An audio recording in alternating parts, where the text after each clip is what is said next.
अब जो सीरीज मैं आपके सामने लाने जा रही हूँ, इस सीरीज का नाम जेड डायनेस्टी है। ये सीरीज लेटेस्ट रिलीज हुई है और बहुत ज्यादा नाम कमा रही है और ये आपको जरूर पसंद आएगी। एपिसोड की शुरुआत में हमें हैंग जाओ फैन और लिन क्विंगू नाम के दो बच्चे आपस में फाइट करते हुए दिखाए जाते हैं। ये दोनों गांव में रहते हैं और आपस में लड़ाई कर रहे हैं क्योंकि हैंग जाओ फैन 97 बार हार चुका है और 98 बारी वो इसे जीतना चाहता है। लिन क्विंगू बड़ी आसानी से उसे हर बार हरा देता है, लेकिन फिर भी हैंग जाओ फैन हार नहीं मानता और उसे बार बार हारने के बाद भी फिर से उसे मैच के लिए ललकार देता है और उनकी लड़ाई देखकर आसपास के सारे बच्चे हंसने लगते हैं। लड़ते लड़ते वो लोग एक टेंपल में पहुंच जाते हैं और वहाँ भी सब हैंग जाओ फैन के ऊपर हंसने लगते हैं क्योंकि वो थकान के मारे सही से चल भी नहीं पा रहा था, लेकिन फिर भी लिन क्विंगू को चुनौती दे रहा था। वो फिर से आपस में लड़ाई करने लगते हैं और लिन क्विंगू इस लड़ाई को मजाक में ही ले रहा था, लेकिन अचानक वो बहुत गुस्से में आ जाता है और अपनी तलवार से गुस्से में हैंग जाओ फैन पर हमला कर देता है और फिर उसकी तलवार हटाकर उसकी गर्दन को अपनी तलवार से घोटने लगता है और उसे कहता है कि क्या तुम अब भी जिद नहीं छोड़ोगे। जब हैंग मना करता है तो वो उसे जान से मारने ही वाला होता है कि तभी वहाँ मंदिर का प्रीस्ट आकर उसे रोक लेता है।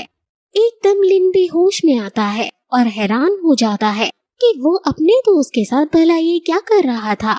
मॉन्क उनको डांटता है और कहता है कि अगर मैं न आता तो तुम इसे मार ही चुके होते। लिन फिर हैंग को वहाँ से ले जाने लगता है।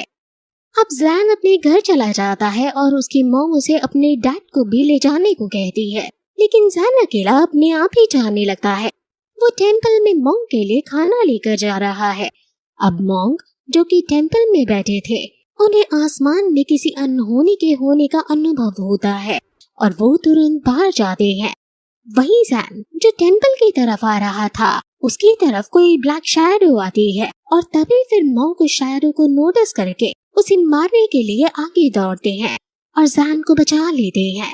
मॉन्क शैडो को डांटते हुए कहते हैं कि आखिर तुम शैतान कौन हो जो एक बच्चे को अपना शिकार बना रहे हो। वो शैडो जब मॉन्क पर भी हमला करने लगती है तो मॉन्क भी अपनी पावर का यूज करके शैडो पर हमला कर देती है। मॉन्क मार्शल आर्ट्स में एक्सपर्ट है और वो शैडो मैन अपना असली रूप ले लेता है और दोनों के बीच अब कॉम्बैट फाइट शुरू होने लगती है, जिसमें मॉन्क आसानी से उसे हरा रहे होते हैं। वो आदमी फिर अपनी पावर का यूज करता है और उसके पास इविल पावर्स हैं। मॉन्क उसको देखकर गुस्सा करते हुए कहते हैं कि आखिर इस इविल को प्रैक्टिस करने की तुम्हारी हिम्मत कैसे हुई। मॉन्क फिर अपनी आइकॉनिक पावर का यूज करते हुए उस पर हमला करते हैं। आदमी भी डार्क पावर्स को सामन करके उन पर हमला करता है और दोनों की पावर आपस में टकराने लगती हैं, जिसमें मॉन्क कमजोर पड़ते हुए नजर आते हैं और फिर आदमी आगे बढ़कर मॉन्क को जोरदार पन से घायल कर देता है और कहता है कि वो चीज मुझे दो वरना मैं तुम्हें मार दूंगा।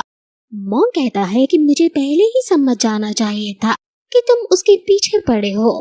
इविल मैन फिर अपनी पावर को सामन करके मॉन्क को मौत के घाट उतारने के लिए आगे बढ़ता है, लेकिन तभी मॉन्क खड़ा होकर अपनी बुद्धा हैंड वाली फॉर्मेशन को क्रिएट करते हैं और एक एक करके सारे हैंड इविल मैन पर छोड़ देता है और इविल मैन की वो पावर जो उसने अभी समन की थी वो खत्म हो जाती है। इविल मैन फिर एक घर की छत पर चढ़कर अपनी तलवार निकालता है और इस पर कुछ चैंटिंग कर देता है, जिसमें से बिजलियां निकलने लगती हैं। मॉन्क इस तरह की पावर को देखकर हैरान है और वो सोच में पड़ जाता है कि क्या यही पावर ऑफ ताओइज्म है। वो फिर अपनी तलवार से मॉन्क पर हमला कर देता है और फिर मॉन्क भी अपनी फॉर्मेशन को क्रिएट करता है और उसकी फॉर्मेशन से इतनी ज्यादा ऊर्जा निकलने लगती है कि उसकी बिजली इस ऊर्जा के सामने मंदी पड़ जाती है और ये ऊर्जा उसको दूर फेंक डालती है। जैन ये सब देख रहा था। इविल मैन डरकर वहाँ से तुरंत भाग जाता है, लेकिन जाते जाते वो ये भी कहता है कि मैं लौटकर जरूर आऊंगा। मॉन्क भी इस लड़ाई से इतना घायल हो चुका था कि उसके मुंह से खून निकलने लग गया था। लिन और जैन भी इनकी लड़ाई की ऊर्जा से बेहोश हो गए थे और मॉन्क इनको पेड़ के किनारे बैठाता है और कहता है कि अगर ये दोनों लड़के शैडो के हाथ में पड़ जाते तो पता नहीं क्या होता। जो मेरी बहुत पुरानी बुद्धिज्म और ताओइज्म को प्रैक्टिस करने की इच्छा थी, वो मैं चाहता हूँ कि जल्द से जल्द पूरी हो। वो फिर अपने भगवान को याद करते हैं, लेकिन तभी वो अपने हाथ में शैडो का जहर देखता है और समझ आता है कि आज से तीसरे दिन उसकी मृत्यु हो जाएगी। वो फिर जैन की नर्व्स चेक करता है और उसको हील करने की कोशिश करता है। वो कहता है कि तुम अपने दोस्त की भी चिंता मत करो, तुम्हारा दोस्त भी ठीक हो जाएगा और तुम अब सीधे सुबह ही उठोगे। वो फिर उससे पूछता है कि आसपास तूफान आ रहा है, तो तुम यहाँ इतनी रात को क्या कर रहे हो? जिस पर जैन बताता है कि मैं आपके लिए खाना लाया था। ये सुनकर मॉन्क खुश हो जाता है और कहता है कि अब मैं समझ गया हूँ, ये सब बुद्धा की इच्छा है और ऐसा होगा। ये पहले ही भाग्य में लिखा जा चुका था।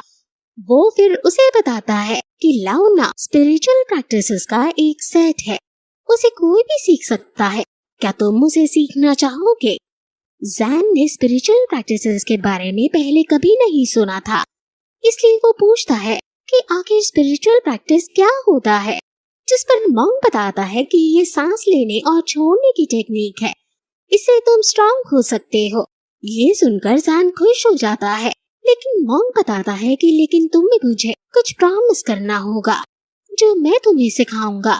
तुम्हें इसके बारे में कभी किसी को कुछ नहीं बताना है, उनको भी नहीं जो तुम्हारे सबसे करीब हो। क्या तुम ये कर सकते हो? जैन कहता है कि मैं समझ गया। फिर मॉन्क कहता है कि तुम्हें दिन में सिर्फ एक ब्रेक लेना है और तुम्हें कभी भी किसी और के सामने प्रैक्टिस नहीं करनी है, तुम्हें सिर्फ रात में प्रैक्टिस करनी है। क्या तुम ये कर सकते हो? और सबसे इम्पोर्टेंट बात, जब तक लाइफ और डेथ का सवाल ना आ जाए, तुम्हें इस स्किल का कभी यूज नहीं करना है। मॉन्क फिर उसे बताता है कि अब सिर्फ मेरे मरने में 3 दिन रह गए हैं। अगर तुम्हारी जान कभी खतरे में आए तो तुम वियतनाम के आदमी के पास जाकर हेल्प ले लेना और उसे कहना कि तुम्हें पूजी और शेंग ने टैनियन टेम्पल से उसे ढूंढने के लिए भेजा है। वो फिर उसे एक बीट देता है और कहता है कि तुम्हें इसकी हिफाजत करनी है। जब तुम सेटल हो जाओ तो कोई पवित्र घाटी देखना और इसे उसमें फेंक देना। जैन के मन में कई सारे सवाल थे, लेकिन मॉन्क उससे ऊंची आवाज में पूछता है कि क्या तुम समझ गए? और जो नाम मैंने अभी तुम्हें बताया, कभी भी किसी और के सामने उन नामों को अपने मुंह पर मत लाना। अब मॉन्क दुखी होते हुए कहता है कि मुझे नहीं पता कि अब हम कभी मिलेंगे या नहीं। अब फिर वो उसे सन कहकर पुकारता है और कहता है कि तुम मुझे मास्टर कहो ताकि हमारा रिलेशन स्थापित हो सके। जैन घुटनों पर बैठकर उनको ग्रीट करके मास्टर कहता है और फिर उनके पीछे पीछे चल पड़ता है। और फिर अगली सुबह लिन की आंखें खुलती हैं और उसे अपने बगल में जैन सोता हुआ देखता है। वो उसे उठाता है और जैन उठते ही मास्टर शिफू कहता है। लिन कहता है कि कौन मास्टर शिफू? आखिर तुम क्या कह रहे हो और यहाँ चल क्या रहा है? वो दोनों फिर गांव जाने लगते हैं, लेकिन वहाँ हर जगह सिर्फ तबाही ही तबाही मची हुई थी। ये देखकर दोनों काफी परेशान हो जाते हैं। लिन को अपने सेकंड अंकल दिखते हैं जो काफी ज्यादा घबराए हुए थे, और वो इतने घबराए हुए थे कि जब लिन उनके पास जाता है तो वो लिन को भूत समझकर वहाँ से भागने लगते हैं। जैन टेंशन लेते हुए फिर अपने घर की तरफ जाता है और उसे रास्ते में कई सारी लाशें दिखती हैं। वो फिर अपने घर देखता है और वहाँ वो जो देखता है उसे देखकर उसके होश उड़ जाते हैं। जिसके बाद ये एपिसोड फिर यहीं